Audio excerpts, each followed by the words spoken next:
Dari pantauan tim liputan Sriwijaya TV, Senin 13 Juli 2015 di Pelabuhan Tanjung Api-Api, keberangkatan penumpang dari Pelabuhan Tanjung Api-Api menuju Tanjung Kalian Bangka pada H-4 Lebaran masih kondisi normal. Belum ada lonjakan yang signifikan. Namun hal sebaliknya terjadi pada kedatangan dari Tanjung Kalian ke Pelabuhan Tanjung Api-Api yang mengalami lonjakan sebesar 4.502 penumpang. Menurut Zulkarnain, Kepala Pelabuhan Tanjung Api-Api mengatakan, sejak H-10 total penumpang yang berangkat ke Tanjung Kalian Bangka berjumlah 2.607 orang.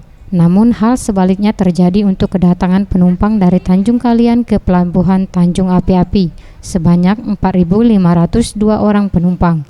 Dan diprediksi lonjakan kedatangan akan terus bertambah hingga H-1 Lebaran.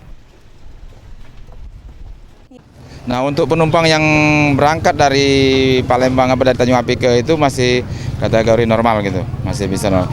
Nah, justru yang ada peningkatan yang seperti adik-adik lihat di sini, ini yang meningkat bisa sampai 150% dari normal. Iya.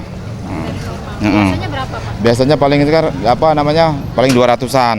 Ini kan bisa 200 orang satu kapal aja. Jenis kapal sendiri, Pak, yang Melayani.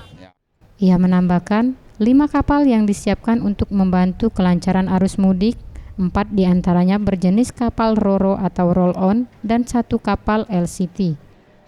Izalisati, Reza Dinata, Sriwijaya TV.